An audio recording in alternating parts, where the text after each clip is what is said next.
नमस्कार, good evening, शुभ संध्या। घड़ी में रात के 8:30 बजे हैं और अपने वादे के अनुसार हम हाजिर हैं आपका अपना खेल कार्यक्रम स्पोर्ट्स कैन लेकर। आज मैं हूं आपके साथ धर्मेंद्र और हमारे मेहमान हैं खेल विशेषज्ञ प्रेम प्रकाश। प्रेम प्रकाश जी, स्वागत है आपका। धन्यवाद धर्मेंद्र। हम आपके साथ बात करें उससे पहले सुर्खियों पर डाल लेते हैं एक नजर। काठमांडू में भारत ने दक्षिण एशियाई युवा टेबल टेनिस चैंपियनशिप में 13 स्वर्ण और 3 रजत पदक जीते।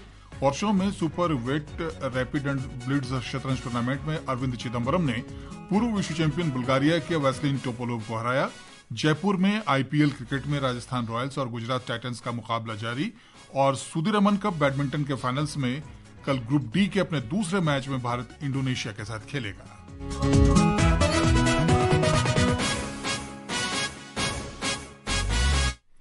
शुरुआत करते हैं टेबल टेनिस से। काठमांडू में भारत ने दक्षिण एशियाई युवा टेबल टेनिस चैंपियनशिप में शानदार प्रदर्शन करते हुए 13 स्वर्ण और 3 रजत पदक जीते। इस साल की युवा एशियाई चैंपियनशिप इसकी क्वालिफिकेशन प्रतियोगिता में रविवार को विभिन्न श्रेणियों में भारतीय खिलाड़ियों ने दबदबा बनाया। सुनते हैं रिपोर्ट।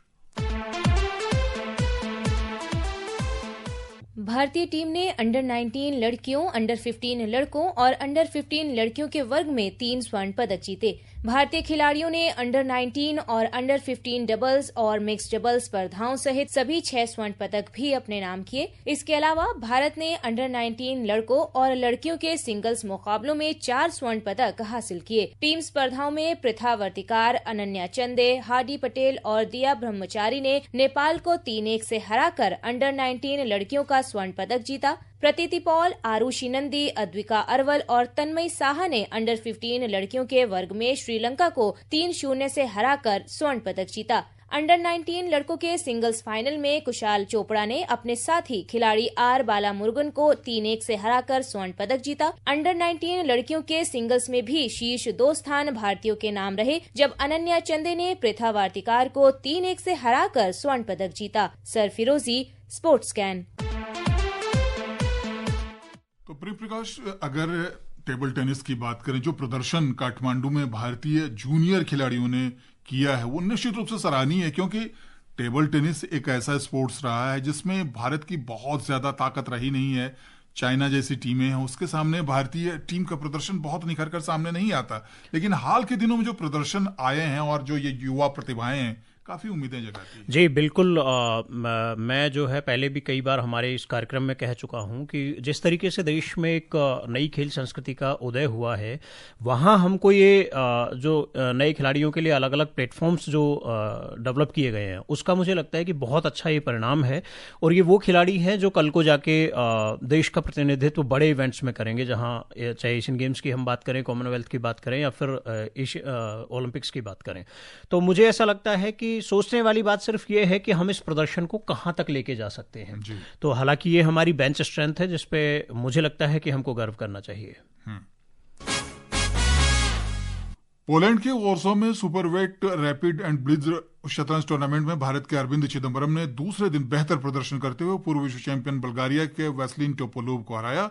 साथ ही अंतिम 2 मुकाबले ड्रॉ खेलते हुए वे तीसरे स्थान पर पहुंच गए हैं। फ्रांस के अलीरेजा फिरोजा और रूस के व्लादिमीर फेदोसीव 8 अंकों के साथ संयुक्त बढ़त पर हैं। अमेरिका के लेवोन अर्नियन, रोमानिया के डीक बॉगडेन डेनियल और पोलैंड के डूडा जेन संयुक्त चौथे स्थान पर हैं। टूर्नामेंट के रैपिड सेक्शन में अब सिर्फ 3 दौर बचे हुए हैं।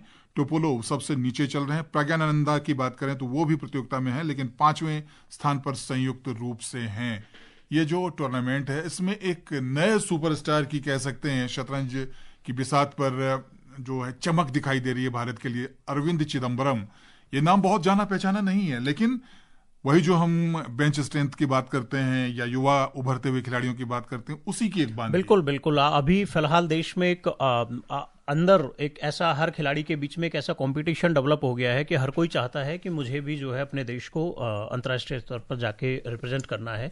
तो अभी जो दौर चल रहा है उसमें भारत में शतरंज से लेके बहुत सारे गेम्स में हमने बड़ी बड़ी इवेंट्स भी करवाए हैं। तो मुझे लगता है कि ये नए नए खिलाड़ी जो रोज निकल कर हमारे सामने आ रहे हैं, ये इसी का प्रतिफल है कि हमारे यहाँ एक बहुत अच्छी बेंच स्ट्रेंथ हर गेम में होती जा रही है। पहले जहाँ 1-2 गेम्स की बात होती थी, वहाँ लगभग हर गेम में अब हम लोग कहीं न कहीं प्रतिनिधित्व कर रहे हैं देश का। कोलंबो में महिला एक दिवसीय अंतर्राष्ट्रीय त्रिकोणीय क्रिकेट श्रृंखला के दूसरे मैच में कल भारतीय टीम दक्षिण अफ्रीका से मुकाबला करेगी। पहले मैच में भारत ने श्रीलंका को 9 विकेट से हराया था। सुनते हैं ये रिपोर्ट।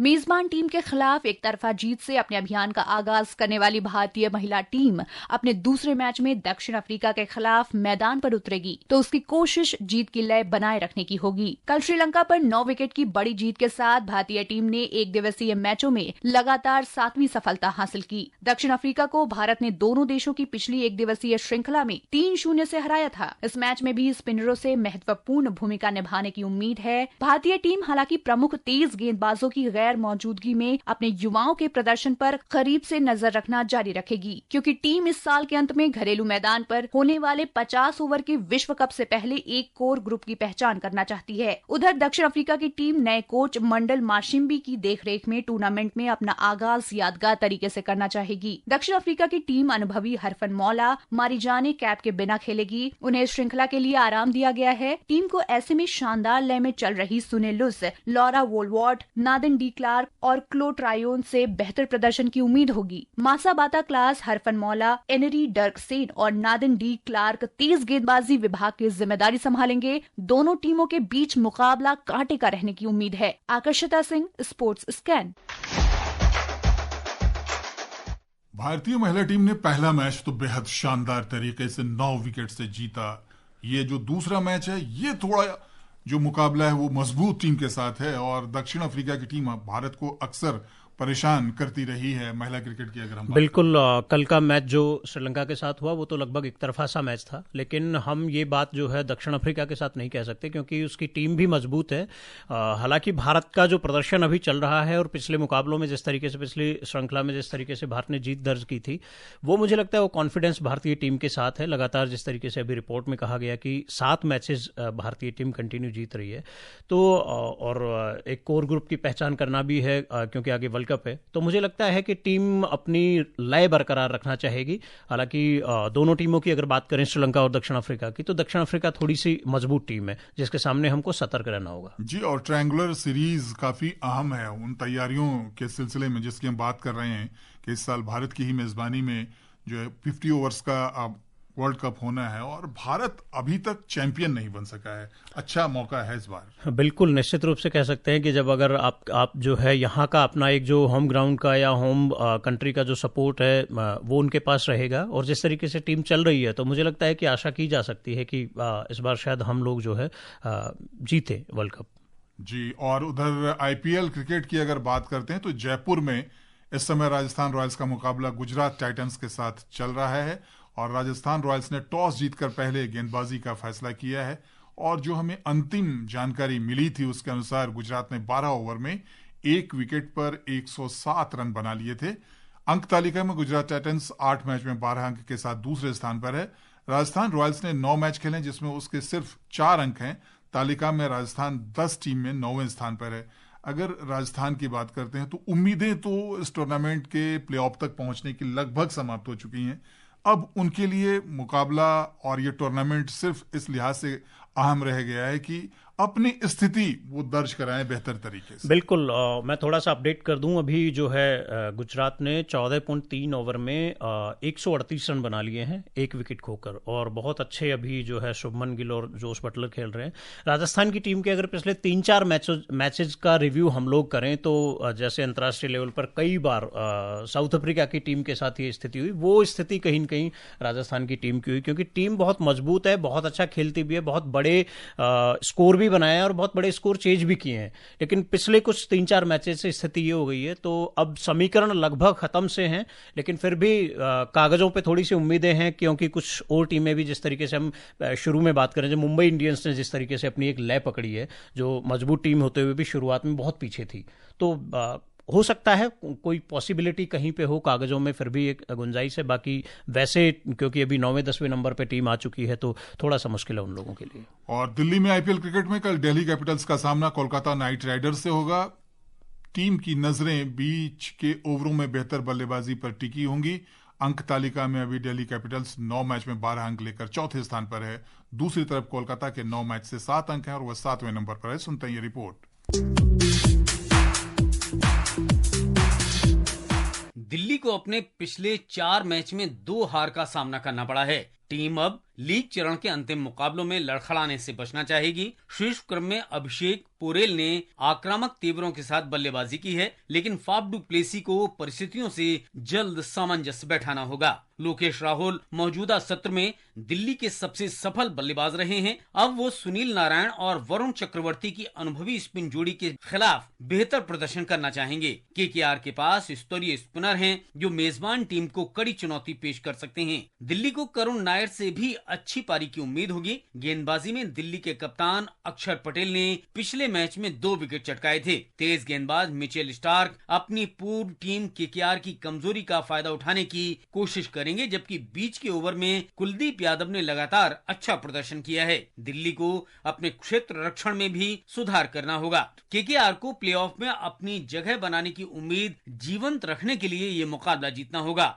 एक और हार के बाद उसकी प्लेऑफ में जगह बनाने की राह काफी मुश्किल हो जाएगी। टीम रन बनाने के लिए रहाणे और युवा अंग कृष रघुवंशी पर काफी अधिक निर्भर है। टीम की गेंदबाजी भी चिंता का विषय है। केकेआर के गेंदबाजों को सलामी जोड़ियों को तोड़ने में दिक्कत हो रही है, जिससे विरोधी टीम उसके खिलाफ बड़ा स्कोर खड़ा कर रही है। दिल्ली के खिलाफ रन गति में अंकुश लगाने के लिए नारायण, चक्रवर्ती, वैभव अरोड़ा और हर्षित राणा को सामूहिक प्रयास करना होगा। Mukesh Kumar, sports can.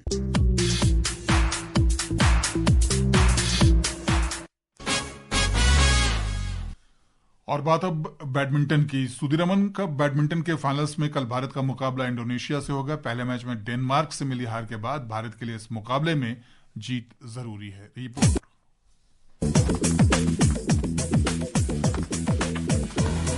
Group D के पहले मैच में डेनमार्क के हाथों मिली हार ने भारत की उम्मीदों को तगड़ा झटका दिया है। हालांकि इंडोनेशिया के साथ इस डू और डाई मैच में जीत से उसकी उम्मीदें एक बार फिर से जीवंत हो सकती हैं। प्रमुख खिलाड़ियों की गैर मौजूदगी में भारत के सिंगल्स खिलाड़ियों को बेहतर प्रदर्शन करना होगा, जबकि डबल्स में इंडोनेशिया की मजबूत टीम की कड़ी चुनौतियों से पार पाना होगा। सिंगल्स खिलाड़ियों को इस मैच में अपने प्रदर्शन को निखार कर उम्मीदों से बेहतर खेलना होगा। शुरुआती मैच में पराजय से भारतीय दल पर दबाव बढ़ा है, लेकिन इससे बाहर निकलने के लिए उसे जीतना ही होगा। इसी मैच से ये तय होगा कि भारत नॉकआउट चरण की अपनी उम्मीदों को कायम रख पाता है या नहीं। प्रमुख डबल्स खिलाड़ियों की गैर मौजूदगी के चलते टीम काफी हद तक सिंगल्स खिलाड़ियों के प्रदर्शन पर निर्भर हो गई है। इनमें लक्ष्य सेन, एच.एस. प्रणय और पी.वी. सिंधु शामिल हैं, जिनका हाल का प्रदर्शन बहुत अच्छा नहीं रहा है। हालांकि इतिहास के पन्नों में दर्ज पिछली कुछ जीत भारतीय खेमे में उम्मीदें जगाती है। खास तौर पर सिंधु का सामना पुत्री कुसुमा वरडानी से होगा, जिनके साथ वो पहले भी कई बार मुकाबला कर चुकी हैं। इंडोनेशिया की मजबूत डबल्स खिलाड़ियों की मौजूदगी के बावजूद भारत का लक्ष्य पूर्व की सफलताओं को दोहराना होगा। उसे थॉमस कप 2022 की अपनी जीत से प्रेरणा लेनी होगी। शुरुआती दौर से बाहर होने के अपने खतरे को टालने के लिए टीम को इस मैच में उच्च स्तर की बैडमिंटन का प्रदर्शन करना होगा।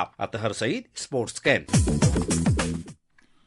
तो सुदीरमन कप का ये बेहद अहम मुकाबला डेनमार्क ने हमें पराजित कर दिया। इंडोनेशिया भी काफी टफ टीम है।